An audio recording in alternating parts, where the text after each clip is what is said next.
Әңгімені бастамас бұрын менің каналыма тіркеле отырыңыздар. Егер әңгіме ұнаған болса, лайк басып, өз ойларыңызды қалдырыңыздар. Мен бойдақпын. Жасым 30-ға келді. Осы уақытқа дейін өзіме лайықты ибалы, инабатты, менің ұрпағымды көріп бітіп, оларды адамгершілігі мол етіп тәрбиелей алатын жақсы жар іздеймін деп, талай рет басымды тасқа да, тауға да соқтым.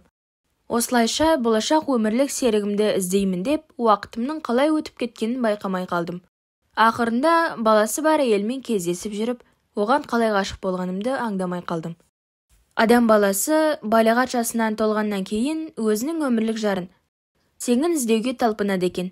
Мен де осы жар іздеуден не көрмедім десеңізші.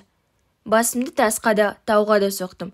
Қаншама қыздармен жүріп, біреуінің көзін атпай, екіншісінің сөзін атпай, үшіншісінің қылығы, төртіншісінің түрін амай. Ал өзім қатты ұнатқан қыздар мені менсінбей, әйтеуір неше түрлі қызықтар өтті. Өткен өміріме байыппен қарап отырсам, санамалап қарасам, осы жасыма дейін 14-15 шақты қызбен жүріппін. Біреуімен 2 жыл, енді бірімен 3 жыл, 1 жыл, тіпті 3-4 ай. Бір ай жүрген қыздарым да болды. Ол ма? Тіпті бір вечерде бірінші рет кездесіп, сені сүйіп қалдым. Бірінші көргеннен ұнаттым деп алдап, сындырып, аймалап кеткен қыздарым да аз болмапты. Оның бәрін есепке алатын болсам, қанша екенін тіпті ұмытып қалыппын. Бірақ бір нәрсені ерекше айтып кетейін.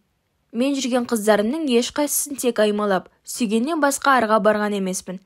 Олай қыздың болашағына балта шауып, көз жасына қалғым келмейді. Яғни, пәктік алып көрмегенмін. Бір күні осылай көңіл көтеріп жүріп, жаны ерекше бір қызбен таныстым. Дұрысы, дос баламның жүріп жүрген қызы подружкасымен таныстырды. Басында оған деген соншалықты сезім болған жоқ. Тек егер кетер емес болса, ерін мен ерін тигізіп, бір аймалап қалуға болатын қыз. Сонымен не керек, досым екеуміз 2 қызды алып, кафеге бардық. Іштік, жедік, биледік, ойнадық, күлдік. Сосын кафе жабылған соң, басқа қалаға бала-шағасымен кетіп қалған ағамның үйіне барып, отырысымызды жалғастырдық. Тағы да іштік, мас болдық. Бір уақытта досым қызын алып басқа бөлмеге кіріп кетті.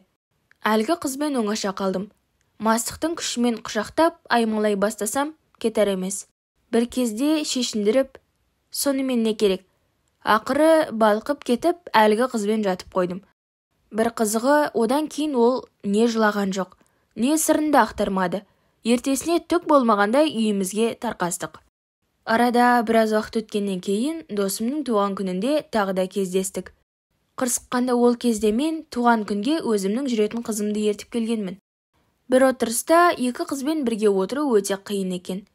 Бірін биге шақырсаң, екіншісі көзбен атып, қызғанып тұрады. Екіншісіне ауыссаң, біріншісі тырысып қалады.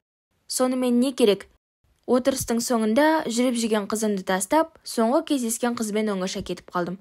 Далада талдың астында әңгімелесіп отырғанда ол маған бәрін айтты. Бір жігітке алданып қалғанын, одан бала көтеріп босанғанын, содан кейін менімен кездескенін жеткізді. Бір жағынан оны аяп, екінші жағынан шындықты айтқанына риза болып, онымен жиі кездесетін болдым. Тіпті оған қатты бауыр басып, көрмесем тұра алмайтын жағдайға жеттім. Ол кішкентай 2 жасар баласымен де таныстырды. Енді сәбидің не кінәсі бар? Ол періште емес пе? Бірақ ойланып қарасаң, әрине, оны өз балаңдай қабылдай алмайсың. Ол үшін үлкен жүрек керек. Ал онда ерекше мейірімді жүрек менде бар деп айта алмаймын. Дегенмен, ол әйелді өте қатты сүйдім. Достарым, ол сені дуалап алған. Оған жолама. Сен басың бүлінбеген, үйленбеген жігітсің. Сен қатын емес, қыз алуың керек деп, қанша ақыл айтса да, ғашығымды қимаймын. Тіпті оған деген сезімімнің күшті болғанын соншалық. Сол үшін достарыммен ұрсып қалған кездерім де болды. Достарым мені күштеп молдаға да оқытқысы келді. Онымен қоймай, ғашығымды ата-анаммен, бауыр туыстарыммен де таныстырдым. Оның бір баласы бар екенін білгенде, бәрі маған қарсы шықты. Бірақ оны өте қатты сүйемін. Оның жаны өте нәзік. Оның жанына тағы да қаяу салғым келмейді. Дегенмен, оны жар қылып алуға жақындарымды көндіре алмай келемін. Басым қатып кетті. Тіпті бәрін тастап, онымен оңаша басқа қалаға қашып кеткім келеді. Не істесем болады екен? Ой қосып, ақыл кеңес айтыңыздаршы, аяулы достар.